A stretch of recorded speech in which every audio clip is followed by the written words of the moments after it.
Ang resulta sa otopsiya sa NBI 7 nagpadayag sa masakit ug dili kalimod nga kamatuoran. Ang usa ka piniriso nga si Fernando Price Jr. alias Andot nahimong biktima sa grabing pagpangabuso sud sa Cebu City Jail. Ang daghang bunog ug samad nagpamatuod nga gidagmalan siya matag adlaw sud sa usa ka buwan. Gihimo siyang murag tabasanan o chopping board sa mas gustong magpagawas sa ilang kasuko og daotang buhat. Bisan unsa kabugat sa sala nga giatubang ni Andot ang pasangil sa paglugo sa usa ka 11 anyos nga bata, way balaod nga nagtugot sa torture o pisikal nga pagpanakit isip silot. Ang nahitabo nagpakita nga ang biktima gihimong butang sa kalingawan sa pagpasakit. Kung ang prisuhan gidisenyo aron mabag-os kinabuhi sa mga nakasa, nganong nahimo man kining dapit nga way hunong sa pagpanakit og pagdaog-daog. Dili mahimong maingon ang BJMP nga wa sila'y kalibutan kabahin niini ang grabing paghubag, daghang mga samad, dili sayon itago.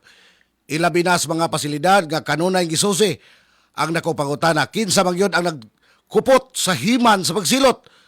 Ang kaubang binilanggo ba o aduna ba say mga opisyal nga nagpakabutabungol sa mga paghitabo. Ang pagtugot niini sud sa tibok buwan mao ang tin-aw nga ebidensya sa seryosong pagpasagad o labi na sa mga dautan nga tinuyo nga pagtinabangay nga magpadayon ang pagmaltrato sa sud sa silda. Kini ang hitabo nagpadayag nga makahadlok nga kultura sa hustisya sa kaugalingon sud sa atong mga presuhan. Kung ang mga binilanggo nagduma, maoy magbuot-buot og hatag og silot pinagis pagtakal, giguba niini ang pundasyon sa atong sistema sa hustisya. Ang korte lamang adunay katungod sa pagtingo sa angay nga silot. Unsa pay pulo sa atong mga huwis o mga abogado kung ang sod sa silda di ay ang mamahimong tinuod nga hukmanan. Mao ni resulta sa otopsiya sa NBI ug ato ning sundan aron why hawsyaw mahitabo.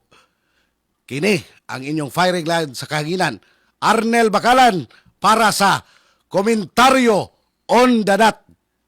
Docs TV is a proud member of Philippine Press Club Incorporated.